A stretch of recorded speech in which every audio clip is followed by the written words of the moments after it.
Welcome back to Deep Thoughts, ladies and gentlemen. Today we're going to talk about AI again because man, oh man, everyone's talking about it.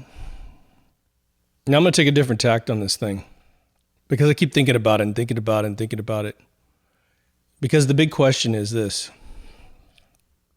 It's the question that no one's asking, which is why now? Why now has this AI stuff been dropped?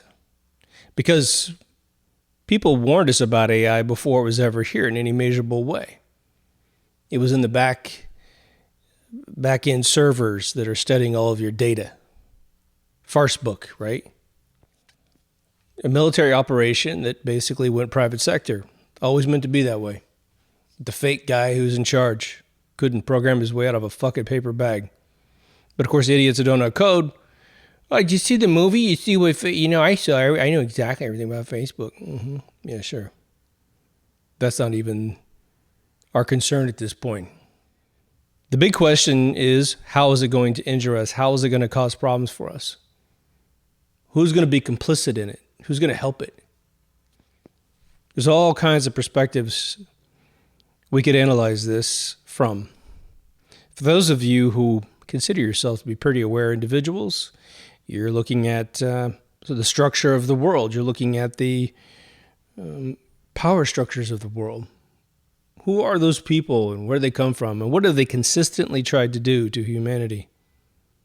Well, they definitely aren't the people that invented it. People like you and I invented it. Normal citizens trying to push through barriers. Catalyzed by stories and scenarios. Hey, you could help your military if you do that. You could help this. You could help, and they're all legitimate things. Artificial intelligence, big machine learning. Those are the two things that go together when you mention anything that's going to be AI, that's going to challenge humanity. Just so that we can be clear, and I'll make this a couple sentences instead of some giant 45-minute diatribe from my other AI art video. Or the video games video. Big machine learning is to calculate and figure out statistics of probability that, given a large enough data set, when they have trillions upon trillions, if not quadrillions of instances of human interaction, and both privately and through communal communications, even the ones that you did secretly through a chat system, they have all that, right?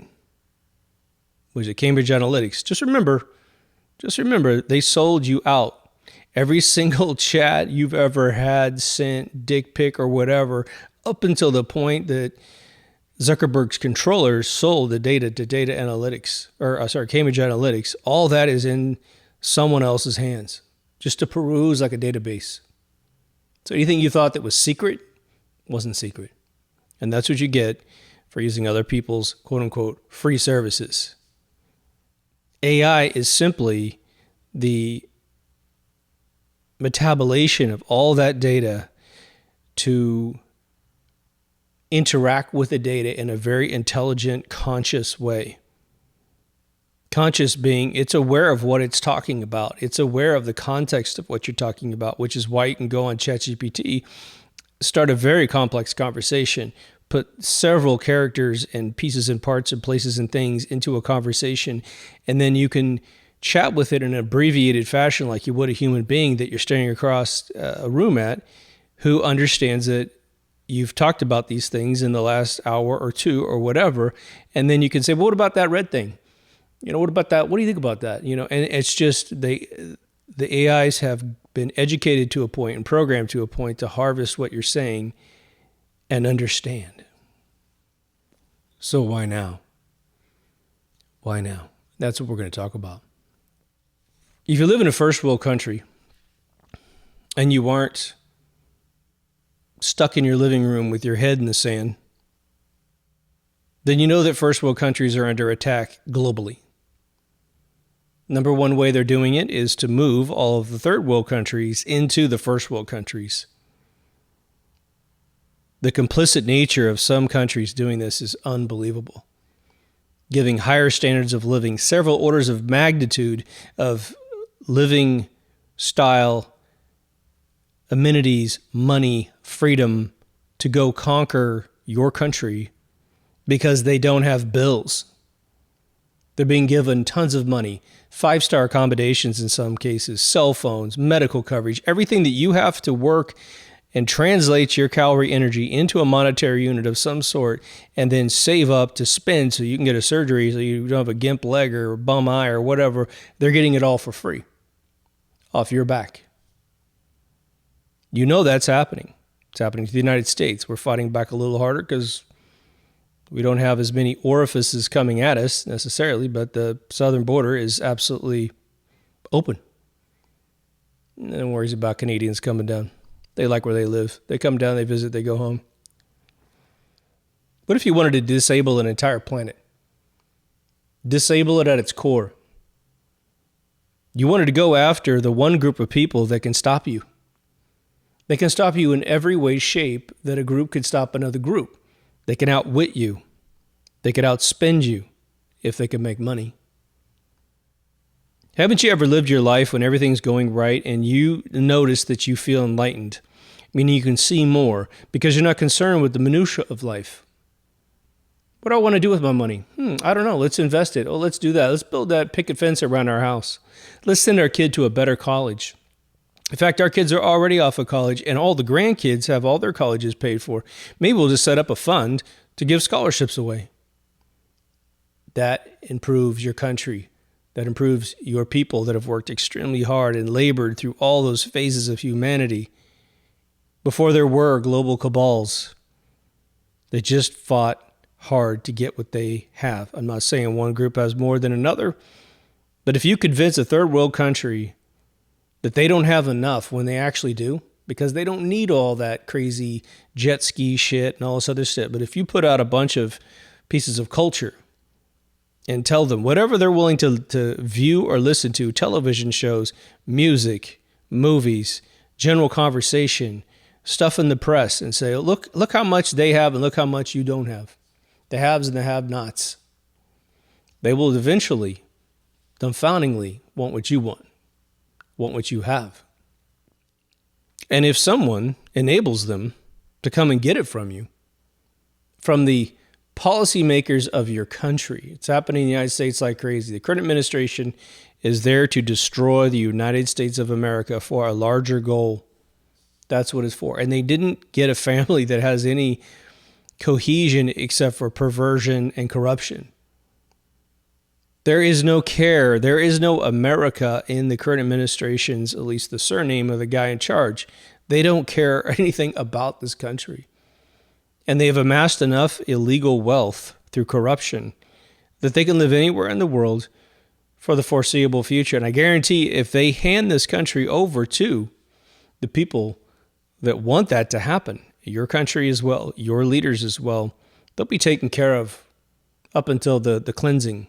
Right. There will be a cleansing when all those corrupt people who helped the elite get to where they are, they all get eradicated. They do. They all get sacrificed. None of them will be alive because the elite never want the people around them who are corrupt and help them get their power to stay, because then there becomes that fight for the top. It's the classic paranoia of leadership. So you can do a lot of different things. Bringing in human bodies is definitely a tactic. But the bringing in of a third world population, it has its degradation to your society. It does. It erases your traditions. It erases who you are. They take over your communities. They take over your housing. They take over everything. And they don't talk to you. They don't care. They don't even speak your language. And there's no encouragement to speak your language. But that doesn't stop the scientists, right? That doesn't stop the creative people in your country. That doesn't stop computer programmers, engineers, and every job between the bottom and the top that they don't want to do or can't do because they don't have that level of vocation, that talent. So why did they drop AI now? What's AI doing? Well, it's not much more than a threat right now for a lot of talent. But I will tell you that with my episode on AI art, I told you in that episode that the best of the best in this world are having problems keeping jobs. And these are some of the most talented, creative people that have ever been born on this planet are being subjugated from 2-year jobs, 2-year gigs, and making the favorite movies you like to watch, the most creative stuff you watched. And Hollywood's taking a gamble. And they're hiring basically third-rate artists to take first-rate artist designs from those people after firing them after maybe 45 days instead of a year's worth of contribution. And they're sticking that artwork inside AIs and trying to get a computer to synthesize the final product, or at least close to the final product, using third-rate people. And then they might hire, again, at that point, artists from anywhere in the world to redraw that final product so it's copyright-free, even though it was completely influenced by the original artist. Let me ask you, do humans like to see what humans can accomplish? Is that a little thing that we have grown addicted to, but we didn't ever put words on it? We never put words on it. It just has been the way things have always been. You go see the cathedral in Madrid by Gaudi. Humans designed that. Humans built it. Not robots, humans. Go see the Neuschwanstein Castle in Munich. And humans made that. Humans designed it. A guy put in $450 million in the 1700s to pay for it. We can't conceive of that kind of money. Labor. AI is here to displace everyone who could grow into a powerful structure, a powerful force, a powerful segment of society to displace them. So AI is here to murder the middle class all the way up to maybe upper middle class, right? Because once you cross that barrier, you're into like the Bezo area, right? And for those of you who haven't been inundated with those phrases, there's 3 levels of lower, middle, and upper class, right? So there's lower middle, middle, upper middle. The way I've had it described to me, and it seems to have performed really well my entire life, is that, most of us are in the middle class. Very few of us are in lower class. That's really a third world country thing. Now, when you're a Bezos and you start from rags to riches, you can get into, he is in lower upper class. The difference is that he has money, but it's new money. He hasn't learned how to spend it. He hasn't learned how to not spend it. He hasn't been refined by 300 or 400 years of generations of people that know how to spend that money. And, that's subjective, of course. There isn't necessarily art in what he does. It's just buy a big yacht, bang some chick who's younger than your previous wife. Do all those things. That's lower upper class behavior. Even Bill Gates is lower upper class. Boy, is he lower upper class, let me tell you. He only gets in that upper class segment of designation because of his bank account. That's it. Whether he be made by them or made by himself, it's still not refined. I really think once you get to the tippy top, you no longer care about money, you only care about power. And it's power that even the lower upper class has no access to. But boy, do they try, don't they?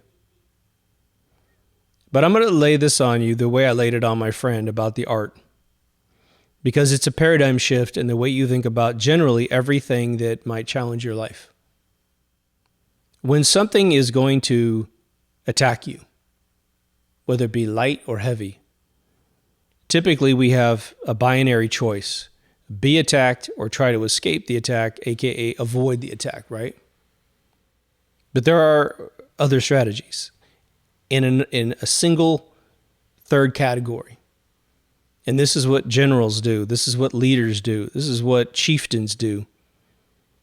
In a good little small town, it would be what the city council does, what the mayor does, what the sheriff does. It's what a good father will do and a good mother will do, which is they look at the threat, and before it arrives, they say, okay, I'm not going to run from this because they're not going to stop chasing me. And I'm not going to go in foolishly and just try to fight it. I'm going to outwit it. And then when I am forced to confront it, I have the greatest chance of winning. So AI, what's our plan? Let's say I'm right. Let's say it's been strategically dropped. The predictive programming element to it, which is that rumor that's going around that they have sort of a rule which says we have to tell the people what we're going to do to them first, and if they don't do anything about it, then they deserve it. And there's a part of me that believes that that's sort of true. If you don't plan, if you consider yourself a man, then when you hear threats, you have to assess the threat. If it's a little 4-year-old coming up to you and say, man, I'm going to blow up an atom bomb downtown, well, obviously kid's off on some fantasy journey. But if Oppenheimer walks in and he looks really tired and he's carrying a few wires and he's like, I just put together a bomb and I'm going to blow up this town, then you better take him seriously and find out whether or not this is real or if it's just imposturing. He's had a little too much to drink. What we've been told and what is actually occurring is two completely different things. What have we been told? We've been told to expect the boogeyman.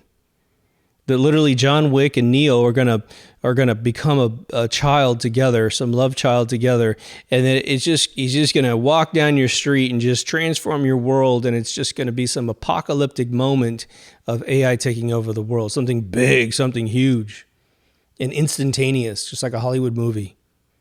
That's how Elon Musk makes it sound when he says there's a threat, but he won't tell you anything about it. Can you imagine that? Imagine someone walking up to you, man, I just came back from downtown. There's this thing, it's going to kill us all. And then you just walk off. Well, what is it? I got to go. And everybody just let Elon Musk say that and walk off without giving one example of what the hell he was talking about. So it's an empty threat up to a point. What is actually taking place is the very, very slow erosion of mankind. And what's very interesting is that luckily for this conversation, and luckily for any of you who understand what I'm saying in this episode, and it hits you like a ton of bricks, and I mean like a ton of bricks on your chest, and you can't even breathe after you really contemplate what's going on here. They went after art first, and that's a good thing. Unfortunately, artists are typically very passive people because they're fairly enlightened to the benefits of war. Unfortunately, a lot of them are allowing themselves to be victims of this machine that is taking their art and synthesizing it with other people's art, millions of people's of art, and putting them out of jobs instead of being strategic about it and saying, oh, okay, motherfucker. All right, well, you know what's going to happen here is that I'm going to petition that my art is not in your system. It's my intellectual property, so I don't want you ever deriving anything from anything I've ever created. And you need to prove to me, I don't need to prove to you that you have my art. You need to prove to me you're not using my art. So you better do your work, because if someone steals your script, steals something copyrighted from you, and then uses it, all you got to do is see it, and you're like, oh my God, there it is. You go to a movie and one of your lines is right out of one of your scripts and it's very specific and it's very copyrightable, and boom, you got them. If you were to subtract all of the human art that's ever been created from an AI art generation software, there is no art. There is nothing. Zero. Zilch. So what is AI art? It's an amalgamation of humans. Without humans, there is no AI art. What would be a Turing test? And the Turing test is when you're chatting with someone through electronic means, you can't physically see them, and if you can't discern whether or not they're human or AI, then they pass the test. The AI passes the Turing test, and therefore it is deemed capable of deceiving a human being. But what is the AI doing to speak to you? It's using your language. Languages that humans created. It's using man's creativity against man. The interesting thing about art is that we can see the damage right away. What you haven't seen yet is AI write the last app you put on your telephone. Now, there's going to be a lot of really crappy little apps that AIs can write, and you know what? All it's doing is taking templates of what humans have done, and it's anagramming in the pieces and parts, right? What's the title of your app? What's that field name? Oh, yeah, I'll handle the database. Don't worry. But is this drop-down list? Oh, what's that? Oh, okay. that simple stuff will start going away really fast. And I'll tell you, as an engineer, you don't even want to program that kind of stuff. It's just so stupid. We don't want to cut grass with a pair of scissors either, so we created lawnmowers, and we don't freak out that there's a lawnmower there. But when you're Edward Scissorhands and you're cutting shrubs in the shape of, I don't know, a dinosaur or something, you don't want an AI to take that over, because that's a piece of art. It expresses itself, and it enriches mankind. But I see article after article after article written by people that do not understand what AI is, and it's just festering this fear. But everyone is just waiting to be attacked. No one that I know of is being strategic, except for one friend of mine who's going to be talking to the Senate in about a month, because he's going to create a legal system for artists to register their artwork, anything they've created in the past and anything they create in the future, and put it into the system and say, if you find my artwork in your AI and you use it, I get paid. I get paid no matter what. Whether or not you make money or not, I get paid, because you're using my art to attract attention, and attention is worth money. Eyeballs are paid for every single day with advertising, aren't they? All those ads you see online, hey, if you just click over, that guy has to pay, even if you don't download the app or buy the product. So he's creating the first legal system to protect human beings in the form of art. But that's just step one. But at least he's fighting back for the artist. Now, let's just start dividing things up just a little bit, because the parts that are going to be attacked first are going to be anything scientific, especially things like law.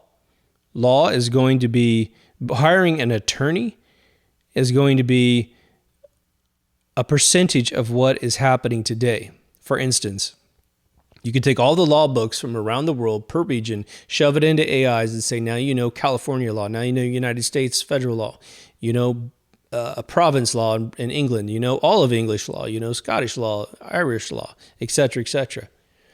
Law firms are going to start using AIs to figure out the case, to figure out all the vulnerabilities. Because researching all the documents is a pain in the rear. They will simply tell the AI per law firm, they're going to build statements to find out, okay, this is one of our strategies. Put the strategy in an algorithm that's going to search through all the documentation.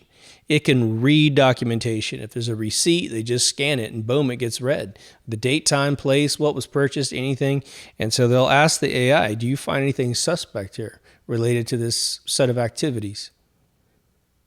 The Smoulier attack, right? They'd find the two guys he worked with and find out they went down to a department store and bought everything that he was attacked with. They'd find that the AI could find that out in 2 seconds. Now, the only place where humans will be allowed to, will be necessary, I should say, not allowed, but necessary might be that if we still keep, and brace for this, human juries. Imagine an AI jury. Imagine going to jail or prison, for 20 years, 30 years of your life because an AI decided you were guilty.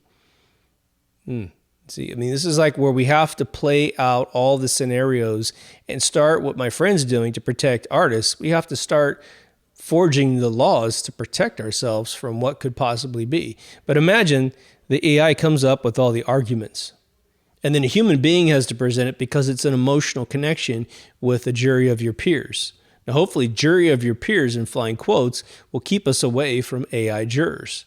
But just wait until a bunch of idiots from a new generation go, well, that sounds really good.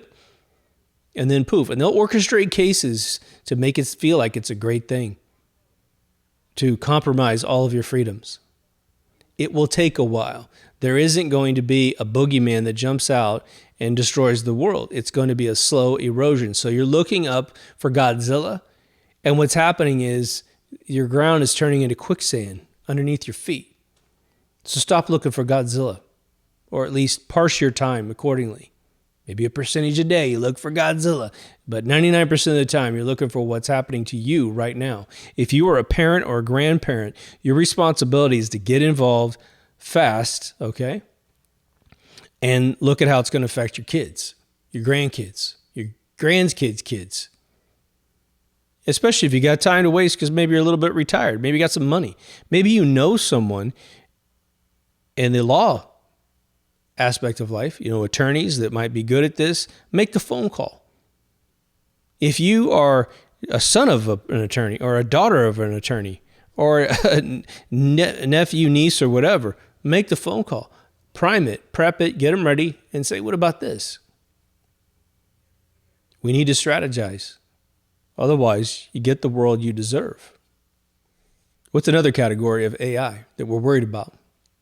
Manual labor is a big one.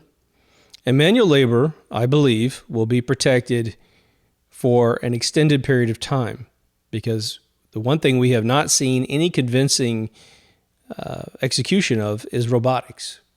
I know people look at Boston Dynamics, and really what you've got is a bunch of killing machines. That's what you have. And if those get unleashed for that reason, then the world has evolved way past today. Okay? And you could use it during a hurricane, an earthquake, and they could arm these guys and say, oh, they're trying to get rid of looters, but they're shooting grandma coming out of her house. But the manual labor we're concerned about is like fast food places, any type of merchant place. Amazon and Walmart both have these virtual malls. And you walk in with your phone and you scan your fingerprints, your eyeballs, or whatever biometrics. And then you walk in these virtual stores with potentially goggles on. That's actually the one at home. You walk in a physical store, and as soon as you see an item that you want, you grab it, you put it in your cart, and immediately you get informed that you've spent so much money. You never have to talk to an attendant. When you're done, you might take it to someone who helps you pack it up, but you're just going to go back to your car. You never have to spend money. There's not even Fed pay. It's all digital. It's just coming out of your bank, just like you do online when you say buy now. But fast food places, well, I thought this was going to happen a lot faster.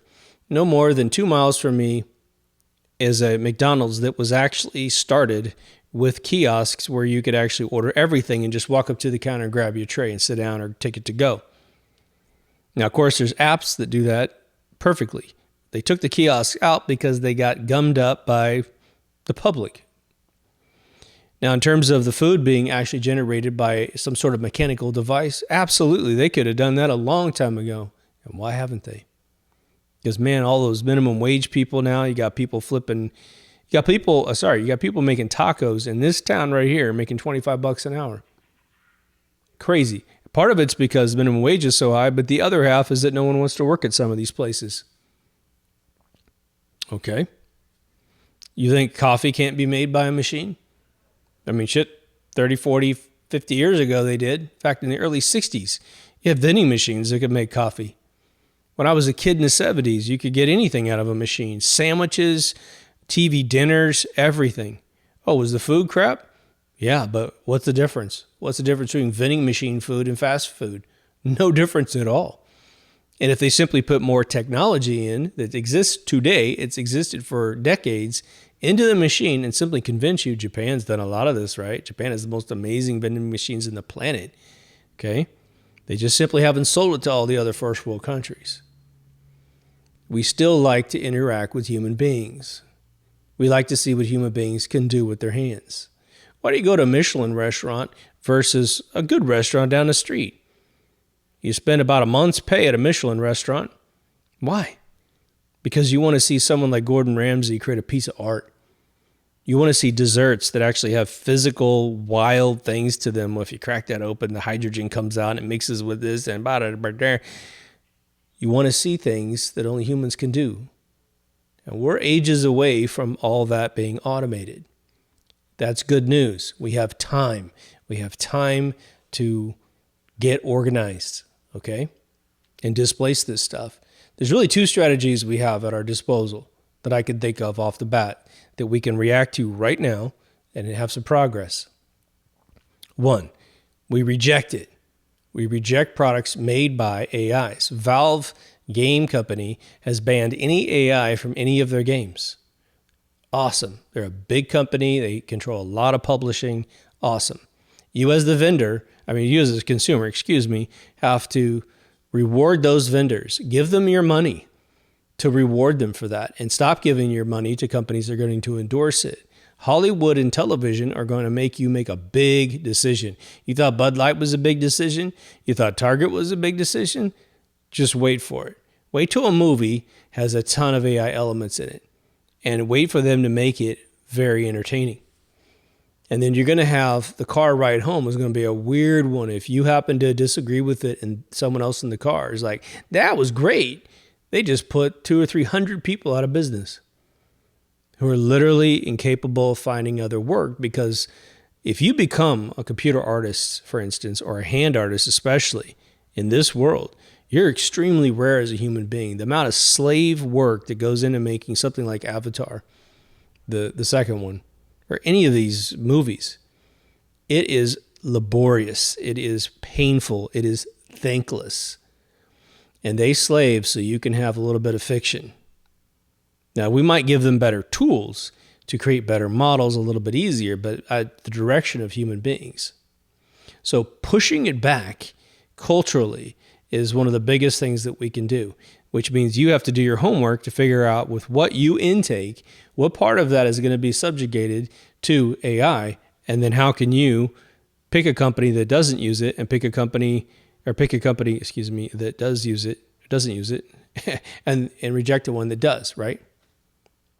These are things you're going to have to do if you want a hope of preserving yourself. The other thing is figure out where this is going to potentially better mankind and not compete with mankind. Imagine the industrialization age of mankind. Go back to the 1850s. There's a few mechanical devices that are really helping out mankind.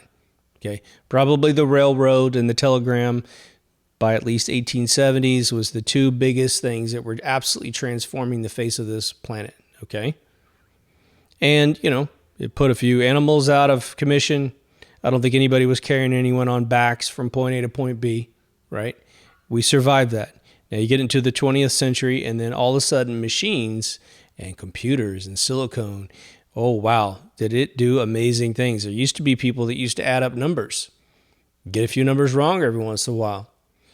Well, they got replaced by calculators. But those people that used to do it by hand were able to use the machine to simply do more work, thus expanding society. We populated more because we could afford to have more people on this planet because we could serve them with less humans and more machines.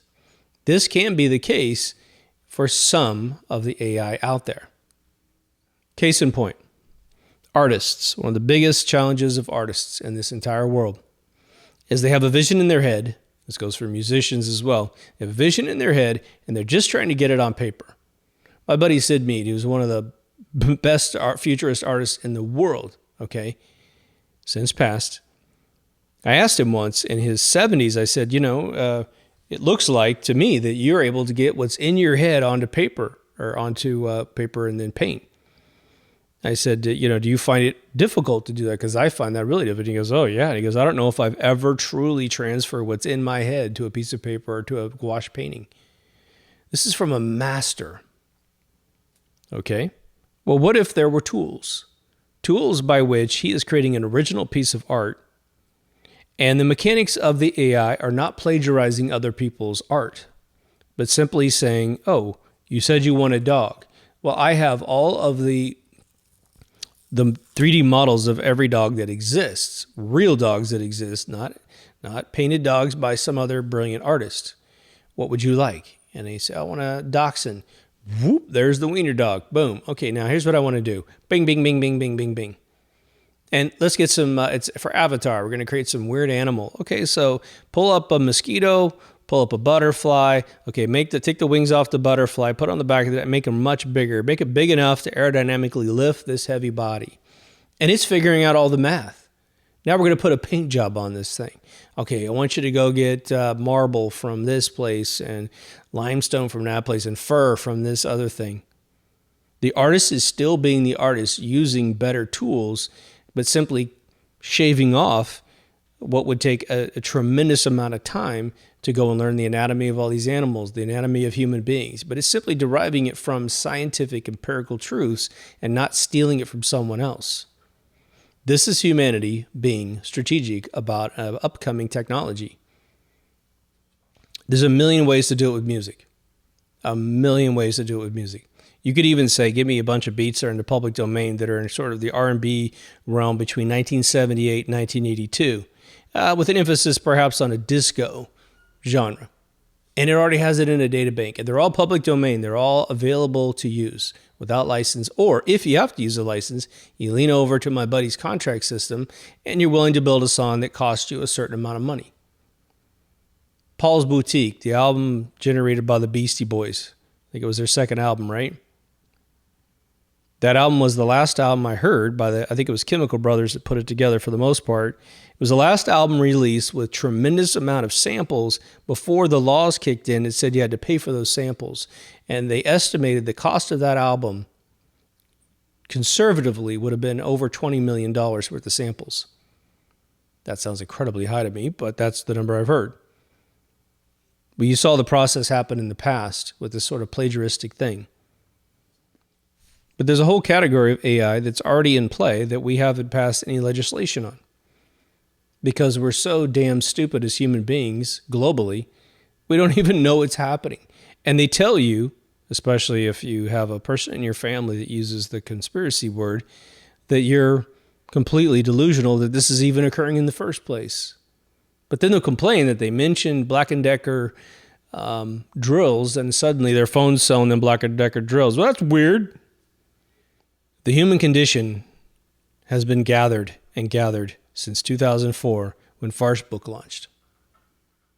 There are other technologies that existed, and because of things like Wayback Machine or archive.org website, all the things that have been done on the web since its beginning and since it was recorded and scraped could also be plugged into these AIs to capture the past of what wasn't harvested previously. Because all network traffic has most likely been stolen and duplicated into these databases, they don't necessarily need to keep your individual communication unless you say something really controversial that could harm them. But what they will do is they'll aggregate it. They'll total it all up and say, look, of humanity from 1993, when the internet started getting HTTP protocols and pretty heavy web pages, right, all the way up to, say, 1999, December 31st, the end of that decade, we have the summation of what a white male 45 of a certain political affiliation, whether he's a gun owner or not, thinks about this one thing. Because we can go backwards in time and study what everybody did. Today we give it away. And I want to put a fine point on this. Before free email accounts came out, Yahoo, Hotmail, there's a billion of them, right? A bunch of them don't exist anymore. AOL. It's always funny when you have someone as an AOL account, you know they're just an old fart. You just know right off the bat, man, you must be over 50 if you have an AOL account. Yeah, it's kind of the same. Hotmail for sure, if that even exists anymore. But what you used to do back in the day was you'd buy a web server service, right? Or at least an email service, and you'd buy a domain. It'd be yourname.com or whatever funny word you want to have, dot whatever. And you would pay for a service to host an email at that domain with your name in the front. You could put every one of your family names in the front, right? Sally at, John at, whatever, or crypt the name so no one can guess it. And your email was your email. It was in your private domain. And for anyone to steal that information, your ISP, and give it off to some intelligence agency, they would be breaking the Fourth Amendment blatantly, right? Now, the truth of the matter is that all the data is actually sniffed, right? But here's the big difference. As soon as those free email accounts started happening, everyone started getting billions and trillions of spams every year. And why is that? Well, one, as soon as you signed up, you didn't realize that that little contract is probably 50 miles long that you didn't read said, we own everything that you send. You send a photograph, you send a script, you send a private picture of yourself. They own it, actually. Now, if they wanted to use it for something, you could probably litigate them, but they'll crush you because they're huge. But what they did was they took every email address that went into your inbox and they gave the email account to their Salesforce to sell it to somebody else. And a big stack of email. We look, man, how'd you like to buy 10 million Yahoo emails or 10 million whatever, or a billion Google Gmail accounts? That's money, baby. How do you think these places exist when they don't really charge that much money for anything? That's one way they've existed for a very long time. During Barack Obama's administration, he created this do not email, do not call service. You put your phone number in, you put your email in, and contractually, no company was able to send you anything if you're on that list. And every company that spammed had to check that list to see if it existed. All they did was they greenlit everything that came back negative because it really existed. Then, before he left, he flipped the switch and said, fuck it, now you can email everyone. And by the way, that list is for sale. And then everybody who signed up not to get spam text messages, phone calls, everything, it flipped. And if you try to total up the $1 trillion that have been stolen from people around the world because of scams, people pretending to be agencies, including government agencies, right? If you're a United States citizen and you call up someone and you pretend to be an IRS agent and you swindle someone out of $1, you're going to jail for a very long time. Wire fraud, you're going to go to prison. It's over for you. But if you're from India, China, Russia, South America, Africa, or even Europe, there's no laws that come after you. The agency's not going to chase you across the ocean, so you can do whatever the hell you want. And that's how they play the game. But back to AI. I'm going to reiterate this a couple of times in the episode. You need to start planning how you're going to survive this transformation. You need to look at your career choices and what you do for a living and really be honest. Could a computer do what you're doing? The more creative you are, the more you're going to postpone the inevitable.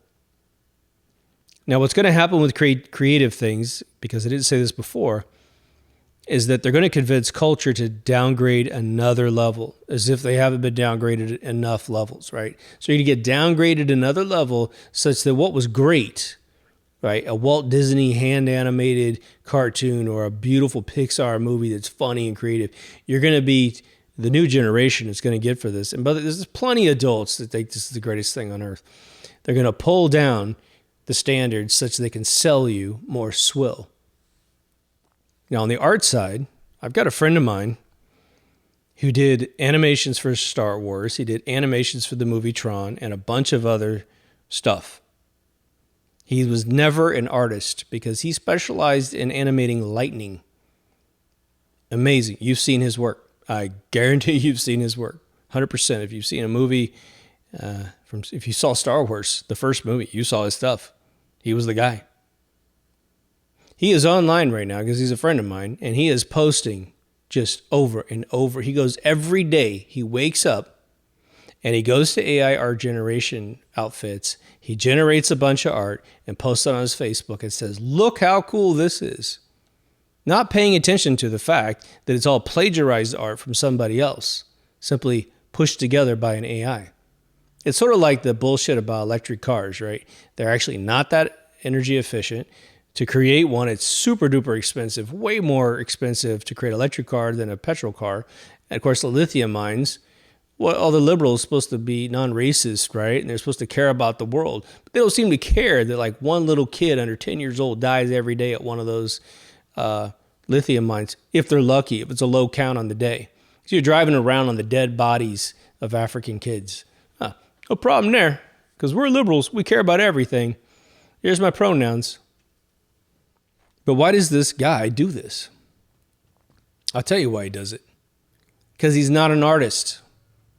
He never was an artist.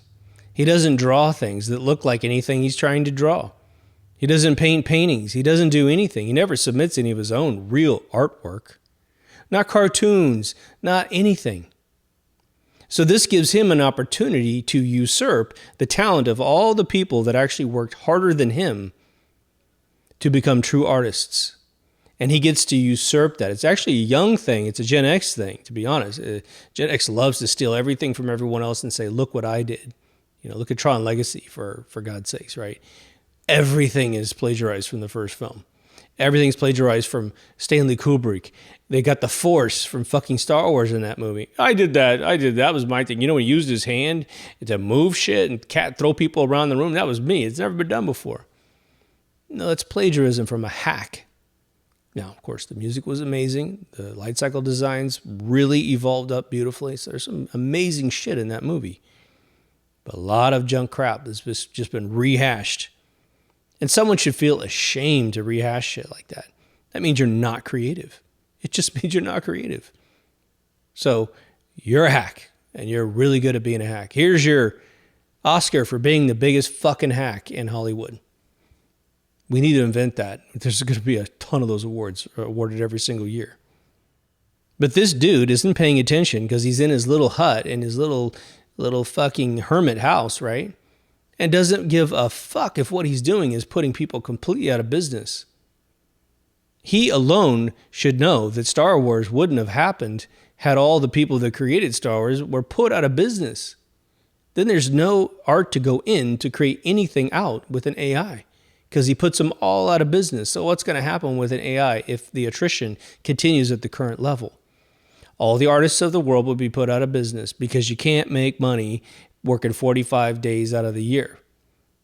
And that's what's happening to the best in the world, people. Okay? So you put them all out of business, and now the only thing that you can see from this point forward in a creative realm is what was created in the past. I'm going to give away a line in a script. It'll probably get ripped off. But I have a character in a script. It's a rom-com. I think it's brilliant. It's a great script. But in the middle of this movie, I have a guy who takes a guy to the Louvre. And he is a very unique, weird guy he takes to the Louvre. And he shows him everything in the Louvre, and he makes him focus on the Mona Lisa. And the dude has this amazing epiphany, and he just sees everything Leonardo did. I mean, every conspiracy just pops right out at him because he can see it. And he's walking that guy out of the Louvre, and he says, "What do you think, man? What do you think about all that?" Because the dude hasn't seen anything his entire life. And he says, "That's your fucking problem back there." And the left brain psychologist who's taking him to this location says, "What are you talking about?" He says, "Because you built a warehouse full of everything that man ever did, you don't do it anymore. And that's your problem. Humanity stops the second you enshrine something because you don't want to do it anymore. It's already been done. Rembrandts have already been done. Well, what if you never showed a kid a Rembrandt? Maybe we would have another one." Don't let them listen in a way that has been taught to just crush them. Show them, make them listen to Mozart and Bach and Beethoven and Rachmaninoff.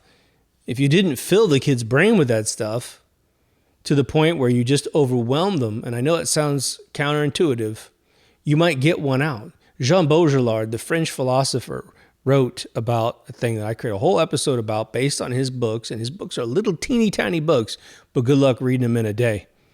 Every page is like a 9-course meal, okay? My episode is, I think it's called Void or From the Void. Just go deepthoughtsradio.com and go to the search field and look up the word void to get a very detailed description of this. But what Jean Baudrillard figured out was that from the void, all things happen. Walt Disney, being born in a little tiny town in Missouri, didn't have anything to keep him entertained, so he had to entertain himself. Well, how do you think I got all the skills I got? Exact same scenario. "Mom, I'm bored." "Well, only boring people are bored. Why don't you go create something? Why don't she gave me some ideas?" And even though I might not have done exactly her ideas, I found my own ideas. And art was a big one. Once I found computers, hold my beer, it was over. Saw the movie Tron, boom, it's over. I'm making video games the rest of my life. Okay. I learned how to paint oils at 9. I was doing photoreal humans at 9. That's how it works. A void. Now, because the kids have so much shit jammed at them through their phones, there's no voids anymore. You check 4 websites just taking a shit, right? And that's if you have a quick one, okay? I think there's going to be a lot of legislation passed against AI. And I said it just as a little drop in the bucket of my first AI episodes. But I'm going to take a minute to stress it because this is a big deal. And this is good for you, and it's good for me. What we need to do as human beings, instead of running away from the AI and waiting for it to attack us, because if you run away from AI and it gets a hold of you, you're done. Whatever it can replace, it's going to be at an absolute level the second that it catches you. Instead of turning around, take a deep breath, get ready for the impact, and go at it. Run at the enemy. That's the first way to make a guy rethink his whole strategy. So what you do on my episode Playground Wisdom, which was demonetized the second I uploaded it, which is hilarious.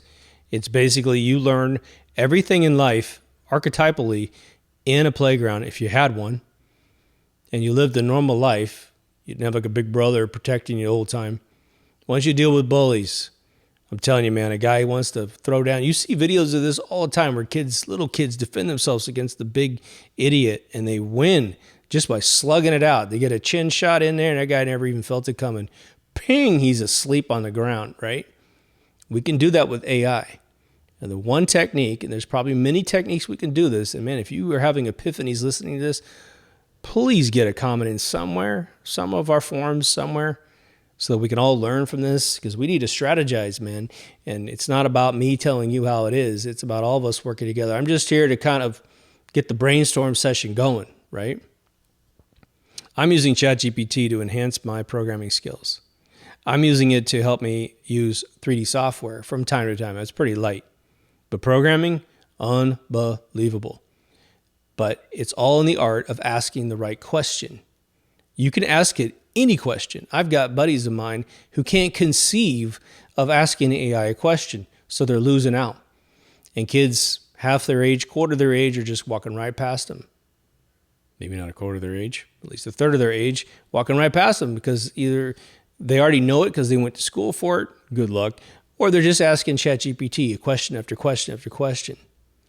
Asking it as if it's the smartest human being they've ever met in their life. Don't ask it weird computer questions. Ask it human questions. The reason I'm saying this is that if you have a profession and you're the god of that profession, there's no one who can beat you, then I'm not talking to you. But if you're slightest bit mortal in this world, I'm talking directly to you. I don't give a crap if you make wood cabinets or you fix cars or whatever you're doing. If there's any area you're like, geez, well, there's that one area I don't really know how to do. Get online, create yourself some account on ChatGPT. You can log in with most of the accounts you already have in action right now. And you need to drain Chat AI into your brain. Just like Neo in the Matrix, I know Kung Fu. What ramification of a negative category did Neo have from learning Kung Fu? Zero. He learned Kung Fu.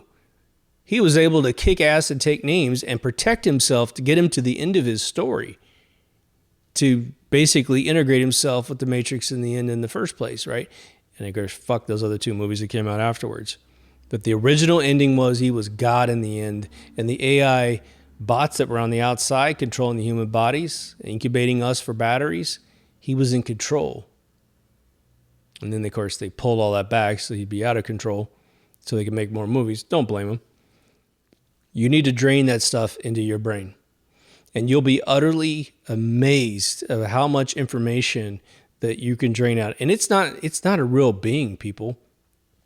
It has used all kinds of techniques to harvest data off the internet up until November 2021. Everything after that, it's not supposed to be in their chat engine, is what they say. I find that it knows a lot about current stuff. I can't understand why it tells me it doesn't know anything after that date when it seems to know. But who cares? It's teaching me tons of stuff. And I'm putting it in this human mind so I can become smarter and smarter and smarter to, one, fortify my job so that I can go potentially off to a more creative level and programming becomes ubiquitous to me, right? I don't have to even think about it. It's just, oh yeah, ChatGPT taught me that, whatever. But I don't even know where I learned that. My buddy Joe or whatever. I figured it out by myself. You want the technical side of your life to be not a challenge. When I went off and took screenwriting classes from Robert McKee, the best teacher in the world. After the first class, which used to be 4 days, about 12 hours a day, when you're done, what he does for you is he takes away all the mechanical nonsense of creating a script, of writing a movie. There's no more question about how to write a movie. The only thing left after Robert McKee is the creative realm on the top. And that's what you want to do with AI. Let it teach you the mechanical shit, and you become the creative person on top. And if you think I'm talking just about artists and musicians and the traditional definition of creative, you'd be wrong. Because there's creativity in everything you do. I mean, you can write an algorithm in software that's super creative. I just talked about one in my video game episode, which I won't repeat. But just unbelievable creativity to overcome CPU limitations, calculation limitations of the current hardware you have. And those people get paid the most money in the world, okay, for what they do. So most of you are familiar with strikes, right? When people go on strike, the writers of Hollywood are going on strike. And there's a lot of reasons for that are extremely valid. One of the biggest reasons is the royalties that come off streaming services suck balls, and they go for making a reasonable amount of money for what they do, which I'll tell you how that works just so you understand. For a television writer, it typically, I've had this explained to me from someone from NCIS LA. What ends up happening is if you get a script through that's yours, an episode on TV, which is about 45 minutes, I think. The guy who I talked to was a heavy writer there. He'd done lots of episodes. He told me you get 130 grand the first time it airs.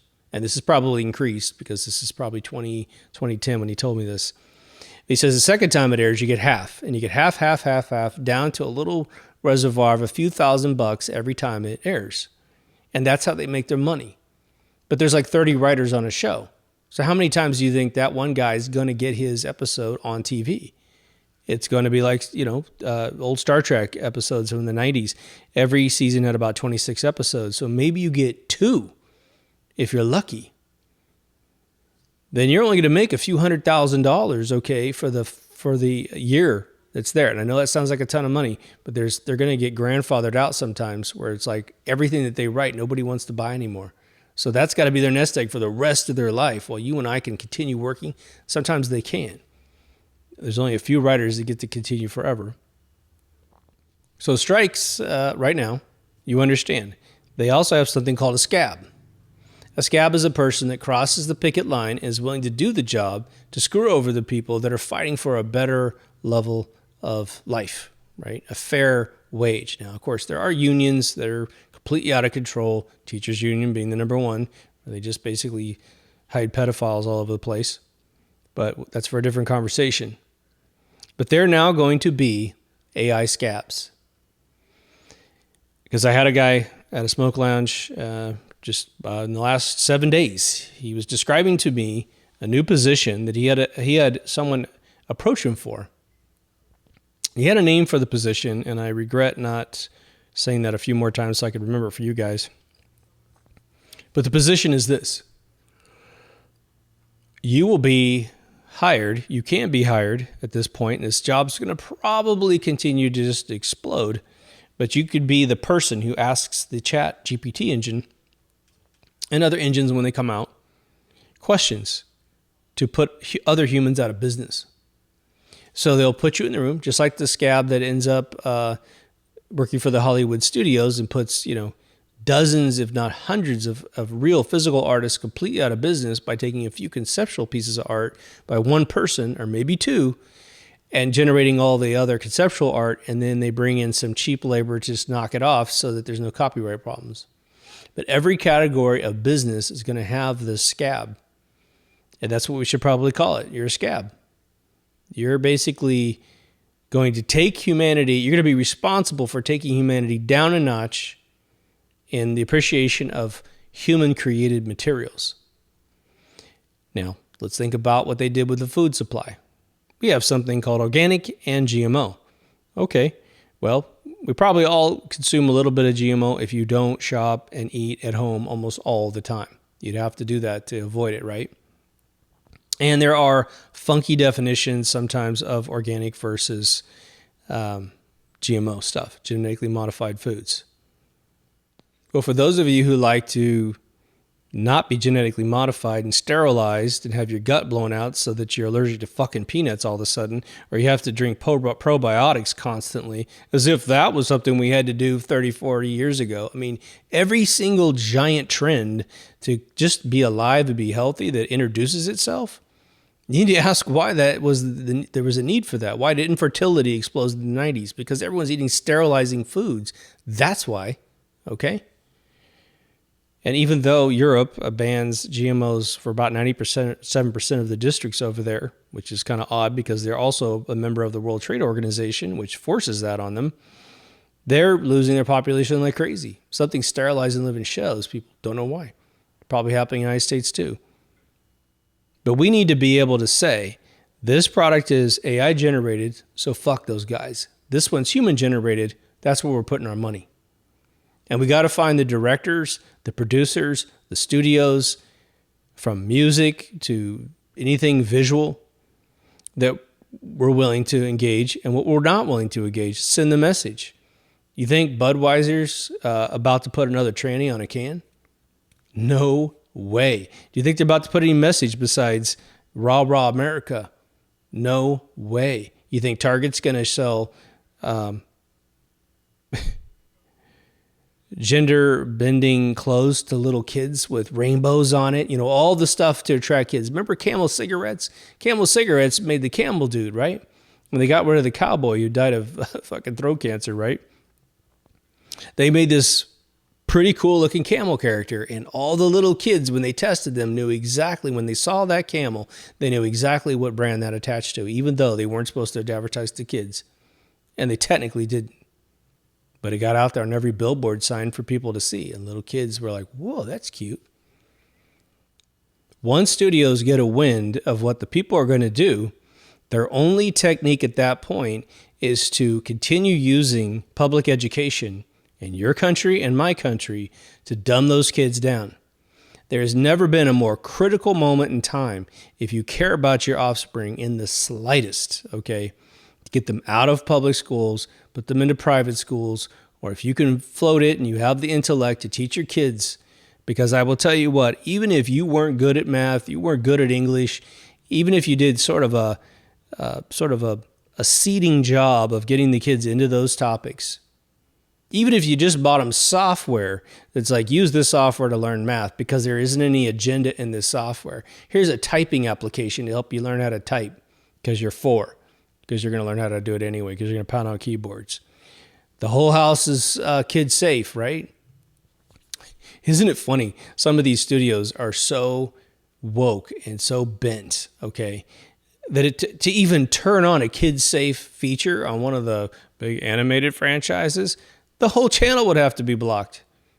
Because it's either adult material that a kid should never hear, or it's so woke, so agendized, that you'd have to say, okay, here's how we're going to do the child filter, okay? My child's not allowed to see any movie before 1985. I mean, any movie after 1985, right? You're going to see the kids, you're going to see the movies I saw when I was a kid. Wizard of Oz, the original Willy Wonka, you know, kid-safe movies. All the Disney films from, well, some of them, most of them.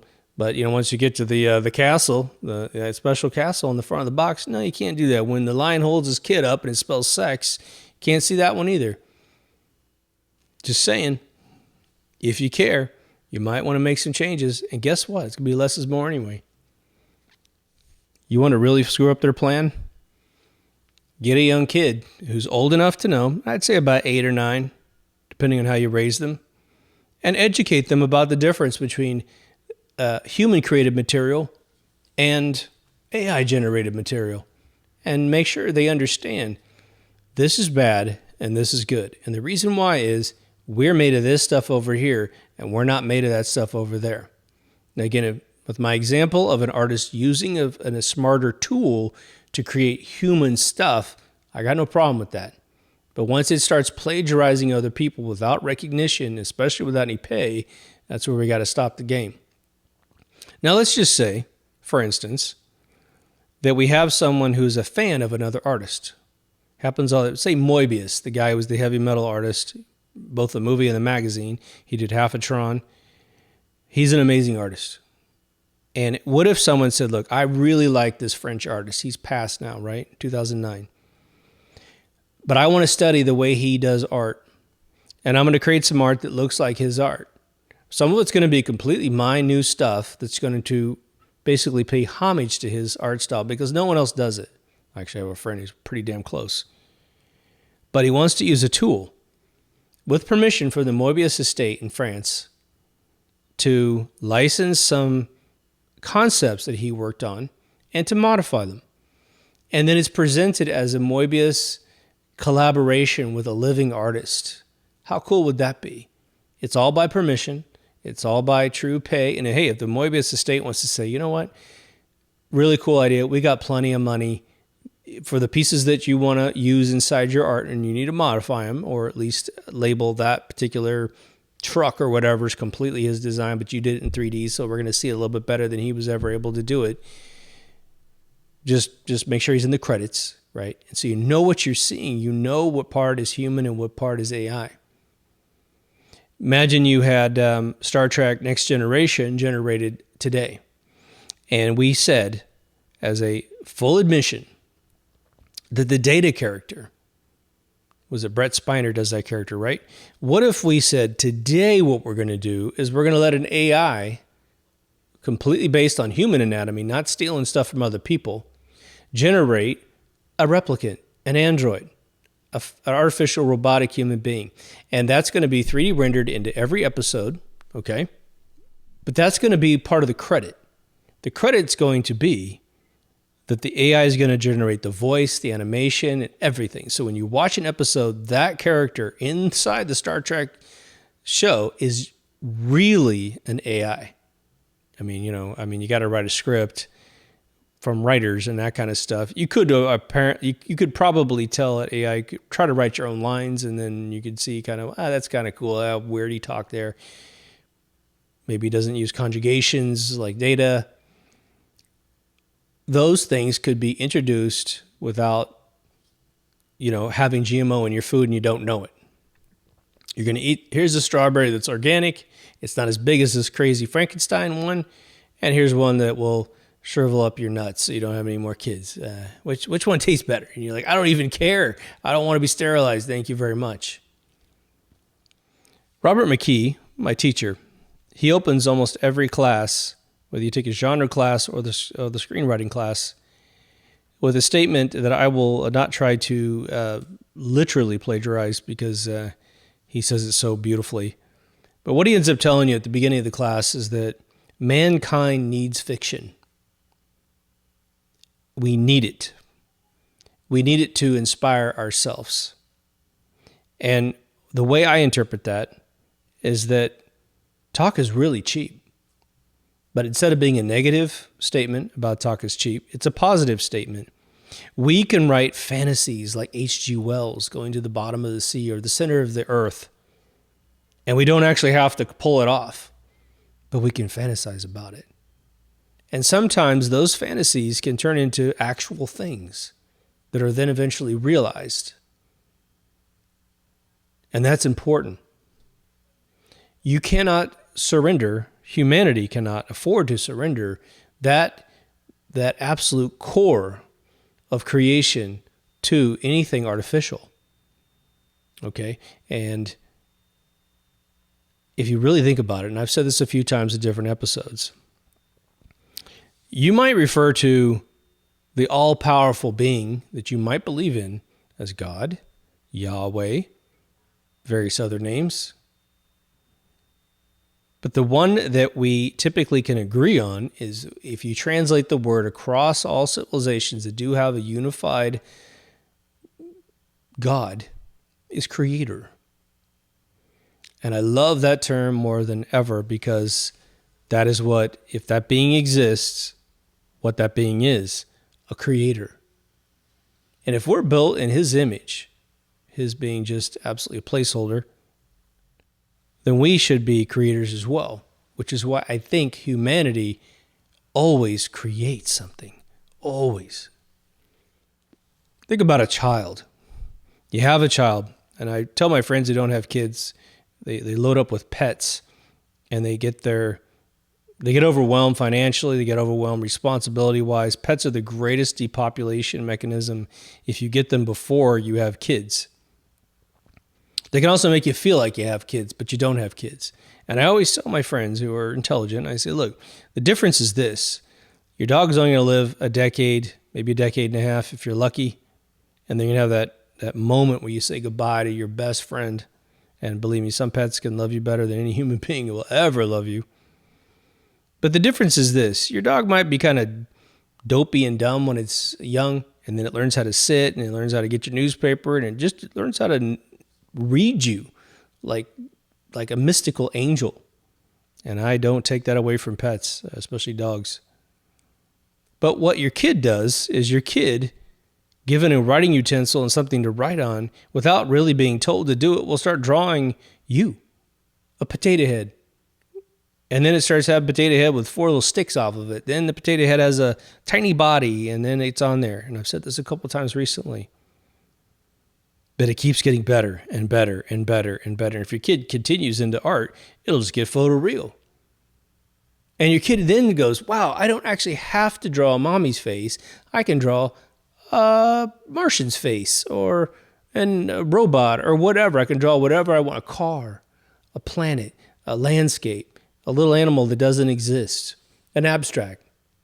It's really more about the color distribution and the composition. Imagine losing that. But let's think about the kid if he weren't a creator child. Then you'd have a baby and you'd feed it and you would force it to do things. There's your chores, clean up after yourself. While you're 5, time to go to the machine so that the government can indoctrinate your brain. But if they weren't creators, what would your child be doing in those first 5 years? They'd just be sitting there doing nothing. And they'd be completely and utterly entertained because they weren't made from a creator. They don't have the creator gene in them because they're not really alive. Well, what's an AI do if you're not typing in shit to it? It's staring at the wall, metaphorically, doing nothing. It only responds if you tell it what to do, because it's a machine. Again, if no humans existed on planet Earth, and you could just birth into existence all the code that is ChatGPT, just the code, and you put it on the fastest computer in the world, a quantum computer with 1,000 qubits, 100% stable, and you start typing into it, it won't understand anything because it doesn't have any language to rip off from humans. When you say, hey, generate me a picture of a bunch of snails, you can't do it. It doesn't know what a snail is until you give it the snail. And then if you just give it anatomically correct snails, well, maybe write some algorithms that you can bend the shell every once in a while. You can take that monitor lizard over there and you can attach the eyeballs. It's looking both ways, Maybe get a little creativity there, maybe. But it would just be random attachments. But a color scheme comes from a human being when they break all the fucking rules, man. A friend of mine has been taking her art, not realizing she's damaging herself, but she's just been testing. She paints paintings of fantasy settings. She's amazing for video games. And they're more the conceptual stuff that then gets modeled and put to 3D. But her stuff looks photoreal. And she gives it to ChatGPT and asks it to make it better. Not ChatGPT, excuse me, one of the AI engines for art. And it does basically butchering jobs on her art. It's phenomenal. And she's posting this because she's showing them, look, my stuff is better. My understanding of the human mind and how it likes to see colors and process things is way better. It doesn't understand that we like light to be a certain way. It hasn't figured out how to derive that. And even if it does get programmed to derive light and shadow to create a focal point in the center of a piece of art, it will only be mimicking something it was taught. And it will never be able to come up with cubism out of thin air. Imagine cubism. Cubism is one of the most amazing eras of artwork in human history. I think Art Decoism as well. But they took it and broke the frickin' rules of everything. Because cubism, the true spectrum of cubism is really mind-blowing when you see how there's some literal cubism where cubes on the picture, and there's like, Picasso's cubism.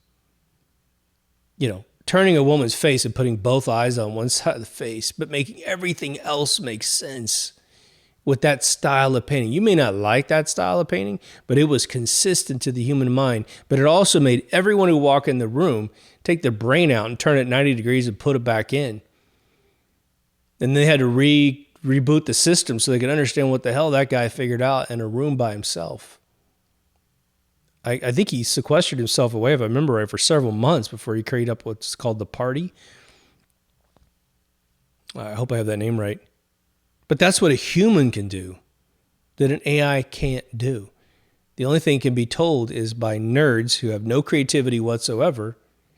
They can be told to, I see kind of mechanic, and they have to have someone be a scab and explain it to them so they can rip it off. And that's where you get the people that can only appreciate art and can't create it. I remember when I was a kid in the 80s, there was that, my God, I can't say his name. He was the ballerina dude that got really, really famous. Did a few movies back in the 80s. But at that point in time, we got interested. We were allowed to cross the red curtain and look at Russia a little bit through these movies. And, later, 20 years later, 30 years later, we figured out how much propaganda we were being fed about Russia. It was crazy. But I remember hearing that they had to learn how to paint. They had to learn how to play an instrument. They had to, in their school system, they forced the critical elements of the brain into these individuals, from engineering to creativity. So an engineer could be given a violin and say, you can't play anything that anyone else has ever written. Go. And they could pull something out of their ass and it'd be amazing. And I thought about, okay, well, when I was a kid, they did the same thing. You had to go to school. They measure your hand and figure out what you could play in a string instrument or a brass instrument. I got the saxophone and the violin. Kind of dug the sax, never liked the violin. The teachers weren't great, but whatever. But I also played the trumpet because my dad played the trumpet. So I actually learned how to play the trumpet at one point. I couldn't touch one now if you gave one to me. And I'm about 50 in this room right now. But that started doing the Gödel Escher Bach to my brain. If you haven't heard the book, Gödel Escher Bach, I don't even know if it's printed anymore. You get a used copy, it's amazing. You get a digital copy, probably even better, I guess. But just remember, when you read things from analog pages, printed paper with ink on it, your brain remembers it. If you read digital content, it's in and out. Because you have too much flicker from the screen, it will not let it absorb. You might be able to take a test and pass, but the second you're done with that test, good luck. I get that information from a gifted school that my buddy's grandson goes to, and they were all given iPads, and they all gave them back. They like to read the paperback books that are 1,500 pages. They can just consume it like water. And they go, we remember this. We don't remember the crap we read on these tablets. Important little distinction there. I'm going to remind you, I'm not done yet, but I'm going to remind you of the story about the alien that showed up to the school kids, I think in Zimbabwe. I talked about this in an episode a few back, right? And it's not, I think this actually potentially really happened because a bunch of kids saw this and they were then interviewed 20 years later, and even the teachers were like, no, these kids saw this thing and it's unbelievable. But basically a saucer flew over kids outside during recess and then landed behind some trees. It's like the early 90s. And they were all interviewed on TV and they were disturbed. And even to this day, they have PTSD from this moment. But a bunch of them, dozens of them saw this alien. But they went around the corner and they said it was a gray alien. They didn't use that term back then, but they described it perfectly. They said a giant head, almond eyes, and had a black suit on. And it was outside its ship, just standing there and not moving much. And this one girl, they asked her, how far away were you from this being? She said, about a meter. Okay, about 3 feet. Okay, how do you not know what you saw 3 feet away? And all these kids are drawing the same thing. And then years later, of the ones that would still talk, which is about at least half a dozen, they all confirmed this. But the reason why I'm mentioning this has really nothing to do with the actual event. But they said, well, at least the specifics of that particular thing being believable or not. But they said that when they looked in his eyes, they had this communication with him, all of them. And when they were interviewed 20 years later, it was amazing to hear them try to describe it again, because they were much better at their words, but they're at a table together now as adults, and they're like, it was like this, right? And they're like, yeah, my God, wasn't he like this? And it was like, yeah, that's it. So one person had learned how to describe it a little bit better for perhaps telling the story. But this being all by himself says to the kids, you got to be careful with technology because it's going to destroy you. And I thought, wow, that's a weird thing, because, we're heading into the 90s. What was the big piece of technology that an alien would spend time communicating with children about? Now, I would like to think that if this really occurred, he picked children because that's they're the future, right? And so you want to impress a younger generation. The odd thing is it's only one event with one batch of children instead of them showing up and perhaps, 10,000 ships and landing in every single playground and getting millions of kids to think the same way about this new thing, or this concept of caution. Well, in the early 90s, the internet's about to show up. But we had all the bombs we've ever made already invented, all the war aircraft, warships, war, guns, bullets, all that stuff. That's already in check. Is he talking about that? What could he be talking about? Seriously. If you sit down as a government official and you're like, no, we have proof. We watched the radar of this ship. We just couldn't get to it in time. We know that these kids saw an extraterrestrial. We just know. So now let's have an intelligent conversation across some sort of think tank conference room, and let's think about what this could possibly mean. What are they talking about? Because if you're awake, there's other enemies, right? There's enemies here on this planet, right? There's just humans that are greedy.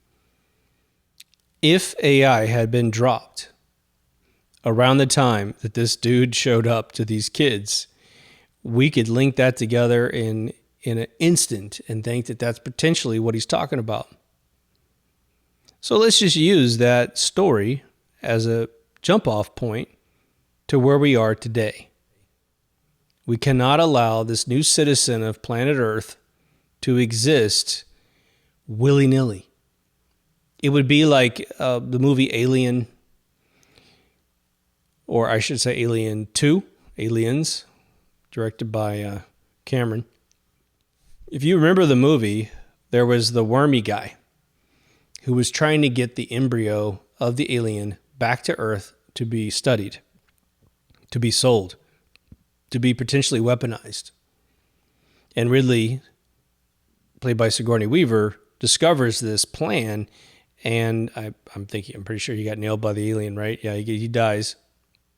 You couldn't just bring the alien from Aliens and just raise a few in some emu farm, right? You just can't do that, because it could destroy the entire planet in seconds. Now, who would have the power against some sort of AI? Well, whoever controls the power grid, for one. For now anyway, right? But if we go out on a limb a little bit and we say, okay, I know there's a bunch of people out there that believe in clones, and cloning human beings is one thing, but go see my episode on clones, would you? So you can get some kind of some rational thought as an attachment. Can we clone humans? Absolutely, we've done it.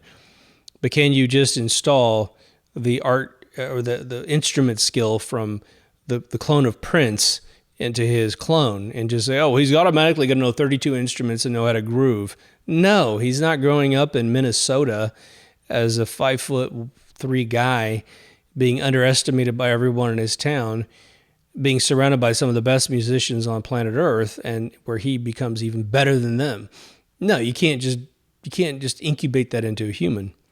But in terms of robots, okay, I wanted to say that I have seen these electronic conferences, aka robot conferences, where they bring the best robots and they're filming these absolute horrible facsimiles of robots They're just, I won't even say facsimiles of human beings. I mean, they're just horrible, right? And they talk and they have these stupid like rubber skin suits on their face, and it just looks so stupid. They can't make a mouth look like it's moving properly. They can't even make the velocity of the lips. Forget all the undulation of the phonics of a lip. They can't even make anything look remotely real. Okay. Now, could they make the robots that you've seen in old movies, like maybe, was it Runaway with Tom Selleck and Gene Simmons, where they had kind of a house robot that was boxy and it could cook fucking eggs and vacuum your... Yeah, sure, whatever. You can do those utility ones all you want. But if you have more of like Boston Dynamics jacked up another 20 years with no impedance of progress, I mean, they're just kicking it, and it starts getting more humanoid, and the power supplies last a long time, which means they're going to have to reveal some hidden power source. There's no lithium battery that's going to keep these things going for any length of time. And they start moving around the planet, and they can start doing what you saw in, was it the Antonio Banderas movie, Automa? You got to see that movie. You haven't seen one. What a great indie movie. They learned how to make themselves. Okay. So they learn how to make themselves. They learn how to look at the world. They're using our knowledge stolen and putting into their system. That's what AIs are, right? And then they're able to build factories to build the parts that they're made out of. They're able to look at a part and go, wow, that's a crappy design. Let's make it out of something else. We can shave a little more metal off, become lighter, make it out of a different alloy, because our scientist robots, maybe just computers, are sitting there figuring out better formulas for, weightless aluminum, whatever it is, right? At that point, you may be dealing with a fabric of society. And we know some people have said these things in public, so you know that they exist, these psychopaths that hate the person in the mirror. And they're just ready for the AIs to take over, right? And so if we allow unimpeded, meaning no laws, no regulations, we keep masturbating to all the Boston Dynamics videos, especially all the CG ones that people think are fucking real, unbelievable, right? But once, that takes effect, then they'll be capable of wiping out humanity in a day, right? They're bulletproof, man. For the most part. So the vector that anything's going in, if it's got an infinite power supply or no resistance, right? Like something in space, like a rocket in space that can't stop no matter how much it lights this little rocket on the back, right? It just keeps going because there's nothing resisting it, right? It can't affect nothing. So an equation of force against zero, anything multiplied times zero is zero. It can't stop where it's going. And that could be us and all the vectors of what we're talking about, all the directions and the speed of which things are going. But we know that the overall speed of all the things we've talked about today is increasing every single day. And we have to wake up. And what's really sad about this whole game is that society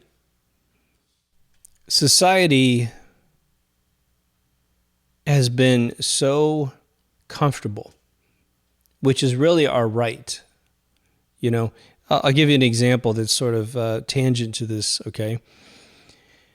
I should say maybe parallel with this. Okay, so you are stranded on an island, and there's no amenities, and you bust your ass to build a hut, and you get it washed out by the ocean on an incoming tide or a storm, so you build a little higher on the ground. You build it up on some platform, and you build out a bigger stuff, and you make it better, and you find out where the food is. You find out the animals you can slaughter.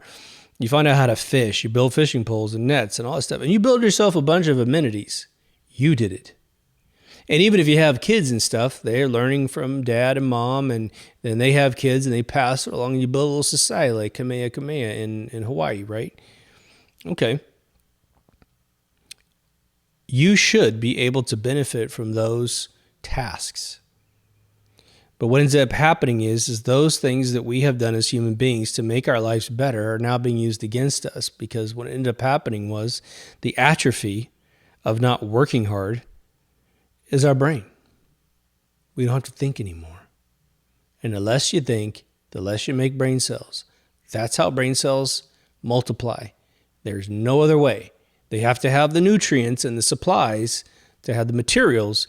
But if you don't overcharge a neuron, to the point where it feels like it's being overcapacitated and doesn't have enough of itself to process the incoming power, which is a thought, it creates more to distribute the incoming thoughts. It's like, we need more brain cells because this host of ours is pounding data, solving problems. We don't have enough neurons. So make more, guys. And it starts ejecting a little nucleus out there and starts attaching to it. And of course, here comes the drinks from the pharmaceutical companies that inject you with organic mercury that strip all the coax off your cells in your brains, and then you end up recessed in your ability to learn things. You get big giant amyloid plaque clusters, which they call autism. And autism when you're young, if they over damage your brain, it's autism. And when they just create a little dam inside your brain of dead tissue, it's Alzheimer's. We don't want to be a dying generation of people who use their brain. But if that's something we understand as the minority, unfortunately, we have to come up with ways to think, right? This whole show, I've said it several times, is designed to simply make you do one thing. Think, use your mind. Disagree with me all you want. If you're disagreeing with me, I'll repeat myself.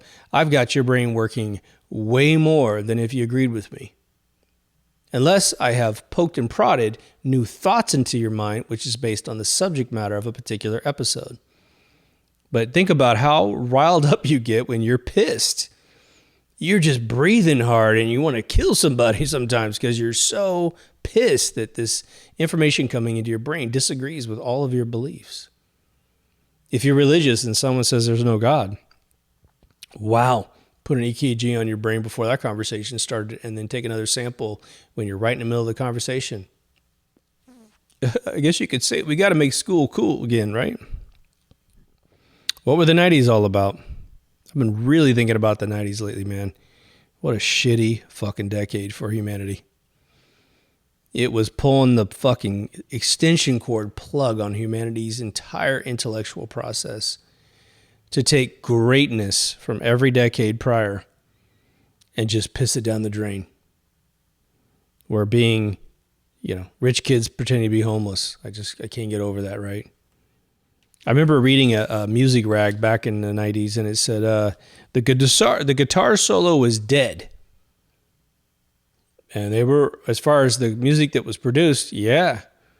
I mean, there's only a few dudes that kept producing guitar solos, right? Yngwie Malmsteen or Steve Vai or someone that had an art to that particular thing. But kids would still put on Eruption from Eddie Van Halen, and they'd still just sit there and ooh and ah. I think the one guy that kept the guitar solo alive was Buckethead, which is why you see me wear 1,000 Buckethead episodes. There's a show on TV right now. I want to mention we got a little bit of time on the stick. It's related to thinking, and it's related to this theme of getting kids to sense perfection inside themselves and to go and get it in any category of anything. But it's called The Bear. It's a horrible name for a great series, but The Bear is the name of a restaurant that's going to be created during the series. And I won't ruin it for you. The trailer is this. A 3-star Michelin chef has a brother that ends up passing away, and he's got to take over the family sandwich restaurant, I believe in Chicago. So he goes back to that restaurant. I think it's some place he probably grew up in. And he finds a ragtag group of people. And, of course, he's like a brigade chef, right, where they call it yes, chef, no chef. And everyone has like a chain of command and all that kind of stuff. And he's like, man, we can't keep going making the sandwiches. We got to make it more interesting. We got to beef this place up. And so he needs to train his people to be better. And, again, I'll try to stop talking about what actually takes place. There's only 2 seasons of this. I think it's on Prime or something. Prime or Hulu, one of those two. Unfortunately, you got to get somebody's subscription to get that going. But these people of all ages and all races, they find themselves in situations where they're learning how to be chefs, not just cooks, not just sandwich makers. And of course, there's that whole arc of resistance at the beginning. And then eventually they're like, Wow, I did that. And that feels damn good.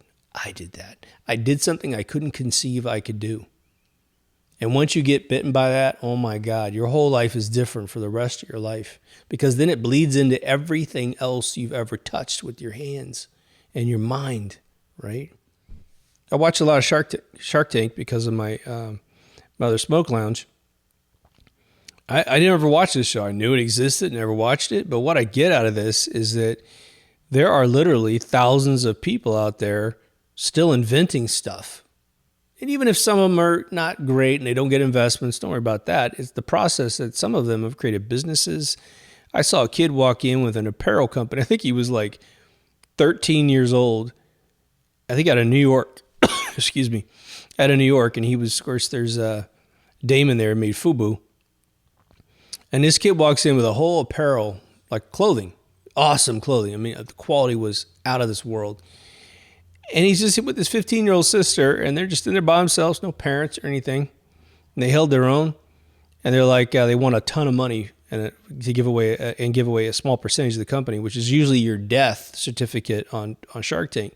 And he says, well, you must have sales. I don't remember exactly number, but I think the kid had done he did millions of dollars worth of sales, and there was like, what, right? And Damon's like rubbing the embroidery on one of the pieces, like, man, this is the most expensive embroidery there is. Like, this is the best of the best. How did you get this even created in any volume? And he's like, well, I just work with people around town. And the kid's a hustler, man. Once you see situations like that, as an adult, you have no excuse, man. I mean, almost no excuse at all. And every single scenario of a person suffering and financial woes and personal deaths in their families, from husbands to fathers that mean a lot to them, it's all in there. It's all in there. And I actually think those pitches are very, very real. Now, only 30% of the deals that get signed, or 30% of the deals that get thumbs up, only 30% ever get really signed. So somebody calls it fake deals. But it doesn't matter. You try to take from everything that's inspiring to you. I will tell you that my own personal secret weapon in life has been, I've had an eye for what the other person or company wants from me. And so someone will hire me, especially for art. I've had the most challenging art clients that I've ever heard. And I've done so many diverse things in my life with art. I mean, I've done book covers and video games and just all kinds of stuff, presentation shit, all kinds of stuff, right? And I'll just jump off the cliff without a parachute, right? I'm like, sure, never done book covers before. Let me do 5 of them. And then I deliver it to the client. And they're like, wow, this is amazing. Now, sometimes you get a client that doesn't have a big, vision of what they want. And so everything is just good to them. I've rarely had those clients. Most of the time, they're already artists who simply can't handle the overload. And I need you to make it something I would do. It's for me. It's not for another client, but it's for me. And to walk in and show stuff, man. And when I created one of my first Sid Mead websites, I mean, this is a god of futuristic design, right? He's known for just everything he touched turned to gold, period. And I created a website design for him back when all websites were black and they were just really heavy and dense. And I created this beautiful negative space thing in white and just really cool interface. Today it'd be nothing, but I went to Art Center with Sid because he was donating a painting to them. And he introduced me to this dude who created a bunch of rides at Disneyland. And he worked on Indiana Jones and stuff. And this dude looked at me and he goes, "You're the web guy?" And I was like, yeah, I do video games and I work at EA, but yeah, I do stuff for Sid. And he just grabbed my hand and nearly jerked my arm completely out of socket because he was like, I haven't seen anyone make a site like this yet. And he goes, I think people are going to see this and they're going to do this a lot more. But your use of negative space and blah, blah, blah, blah. And I was just like, I'm blown away, right? That little thing in me that one, working really, really hard and looking at things and going, man, what's the cliche thing, right? The way I always say everything, and this, you can use this in your life. As I said, look, I just said this to a friend of mine the other day. I said, if I told you I created a new restaurant here in Huntington Beach, California. And I said, I want you to see my new restaurant. It's bad. It's really cool. I think the concept's really neat. And I'm walking you down the sidewalk, and we're going to have to take a right turn into the front door, and then you're going to see it. Or it's big doors that are opaque. You can't see inside. I'm like, are you ready? Boom. If you can predict 97% of what's on the other side of that door because you've seen a bunch of restaurants in your lifetime, I've completely failed you, and you will be unimpressed 100%. And you'll think, I don't have any talent, right? But if it's the inverse, you envision what you think my restaurant's going to look like. And I open those doors and it's nothing like you imagined. And it blows you away. I got you. And that's what you can do with virtually everything that you do. I mean, it doesn't matter. I mean, again, from the code that you write. I once worked with these two guys in Long Beach, brilliant kids in their 20s. This is just before COVID hit, 2019. And I remember the coder is just amazing. This kid just fucking wrote shit in seconds that would normally take people a couple days. I mean, he would just, without a joke, half an hour, he's written like a credit card receiving system. I mean, it was amazing. I look over him and he writes in a language that I know. And I look at his code and I'm like, dude, this is like the cleanest code I've seen anyone else write except for myself. You write code exactly like I do. And it's hard, isn't it? And it's like, but you get the hang of it, right? And you're right. So I brought up some of my classes from one of my websites. And I said, there's my code. And he looks over and he's like, oh my God. And he looked at me and he knew we're kindred spirits of the mind because there's no rules about how you write code. Trust me, there's no certification on how to write code. You just learn the commands and you organize it however you think is best for you. And this guy and I, you wouldn't know the difference between the two of us. And AI wouldn't be able to figure out which one of us wrote that code because he wrote it so close. So you can do it in every category of everything that you do. I'm telling you right now, while the AIs are out there like ChatGPT, bleed them dry for your brain. Get to know Kung Fu.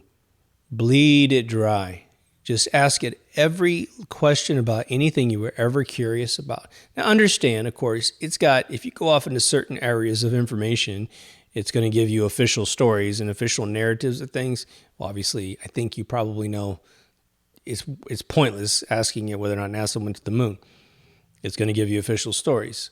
But you could probably ask it some questions in the scientific specificity where if you said, hey, if you're exerting a force in a vacuum, could something affect the vacuum? And it would go, no, of course not. The vacuum is a nothing. And then you'd finally figured out how rockets in space work, right? Don't be attacked, huddled in some liberal corner of your world. Be an adult, plan, study, find the Achilles heel, use Sun Tzu, whatever you got to do to strategize against being consumed by this stuff. But you need to take every category that you are qualified in conceiving AI participating in and figure out the implications. Roll out a time frame in your brain. I mean, if you got to get a piece of paper and a pencil or a pen and write it down so that you understand, oh, wow, yeah, I never thought about that would connect to this, connect to that, and then I'm out of a job, or my dad's out of a job, or 1 million people are out of a job, or 1 billion people are out of a job. I got to live in this world that exists here.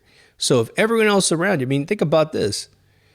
We got meth heads all over the place in California, right? No matter how nice the district is, they wander through every once in a while, right? Okay. Now, if you were to like go to buy a sandwich from a sandwich store and there's like 3 or 4 meth heads standing right in front of the door, if there's another place to get food, you're going to go to that other place. Why? Because there's danger right in front of you, right? I don't know if you've seen the videos of like Seattle or Portland, but there's whole blocks that I don't think you'd walk down the street because there's so many people zombified. You don't know who's going to turn into a killer for a split second. You don't want a whole world full of these unemployed people. We already have an unbelievable amount of people who are taking drugs paid for by our governments because it's legal. Open air, needle usage places in both Washington State and Oregon State. places with actually predominantly conservative people who live in this city or live in the outside the city, but in the city, you have the most insane liberal minds running those towns, and that's why they're all screwed up. Same with Chicago, same with New York, same with Los Angeles, right? You have to speak for your foreign country.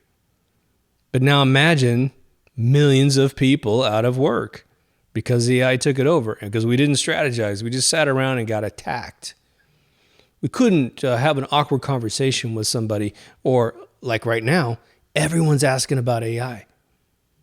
Everyone's asking about AI. So what do we say back just to kind of pique their interest?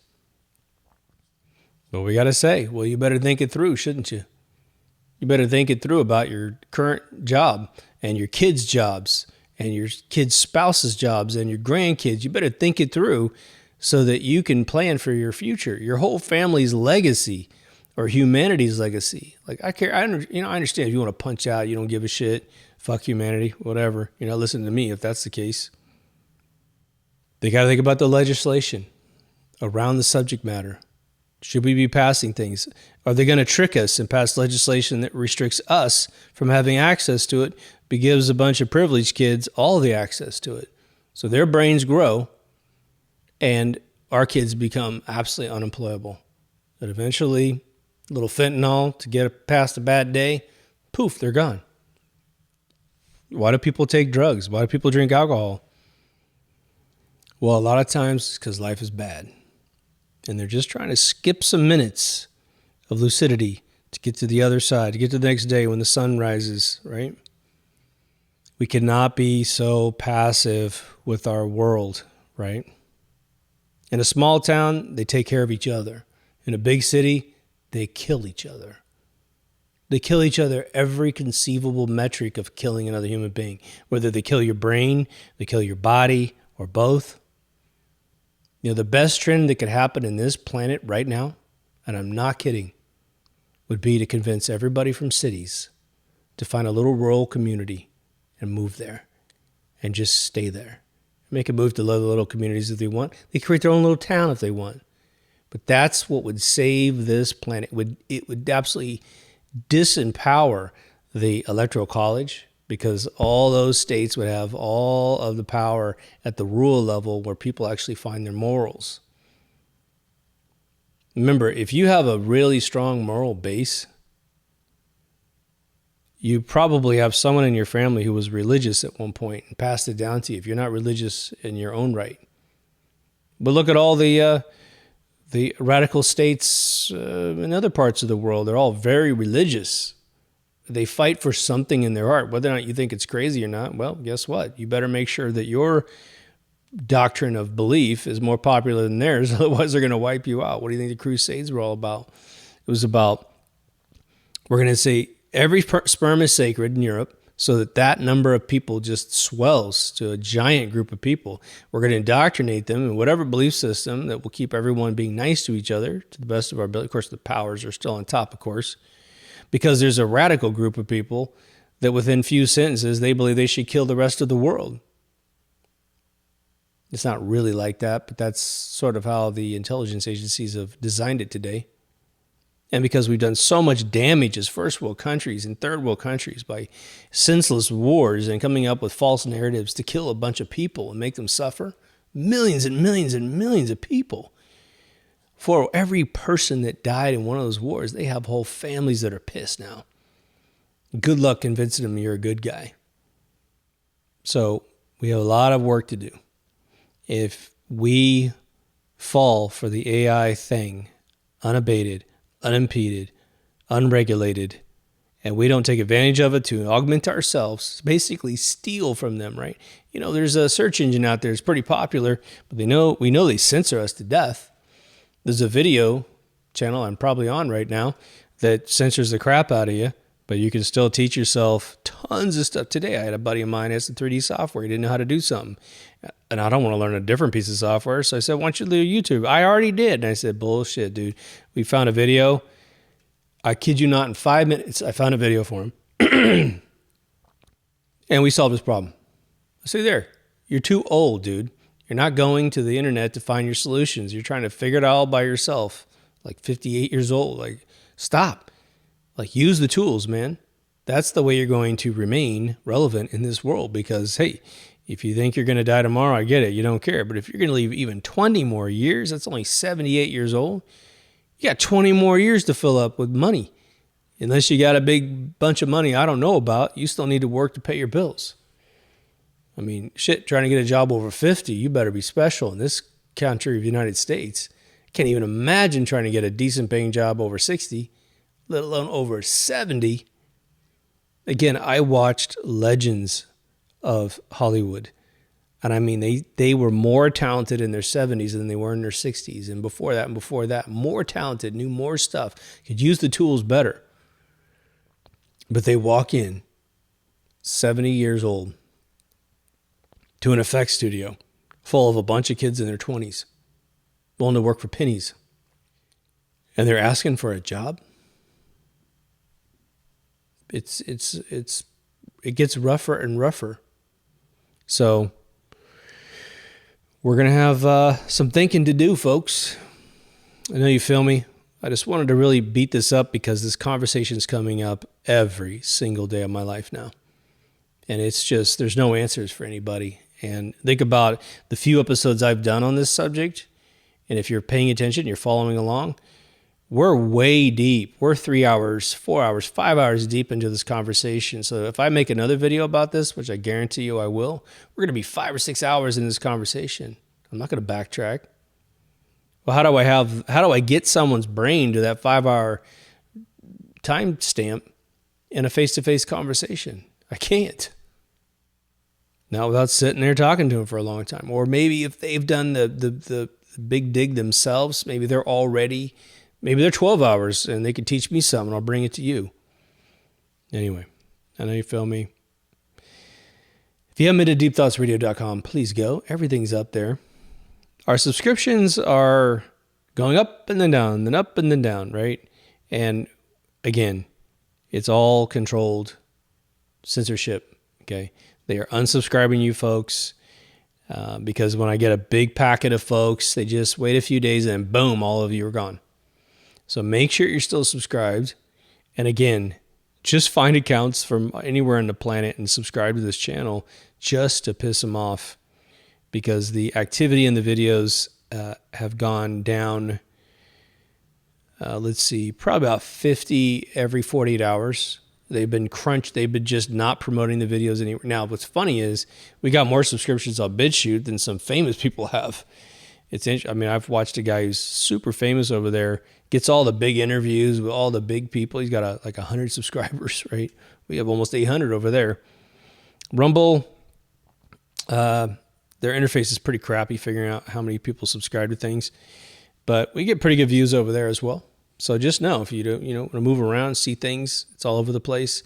Those other channels take a long time to encode sometimes. BitChute will actually also, if you're from BitChute, let me just tell you, I will upload the video within the same day and they'll say they're processing it. And I find out 2 days later, they never processed it. It's just sitting there in process mode. So it's just a problem of that platform. Most of the videos are supposed to be, all the videos are supposed to be automatically uploaded over to Rumble. For some reason, it misses them sometimes and doesn't move them over. So I wait and wait and wait because if I upload it, it'll be 2 of them up there and then the accounts get all screwed up. But there's a search engine on there. There's a list of all the videos that YouTube has deleted. So if you want to see the ones they're most terrified of, go take a look. You'll find out what they're really concerned about. And it's very, very consistent, people. We have Patreon for even just $1 a month. You get the audio the second that I master the video. So I blow out the audio first, then the video. It takes forever to upload because I'm now back at 4K.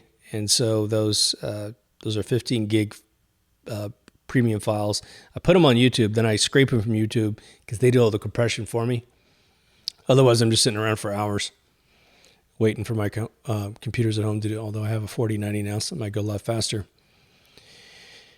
But anyway, to the Patreon and PayPal folks, thank you so much and make it happen. Take care of yourself and someone else. Go think, and I'll see you on the next Deep Thoughts. Over now.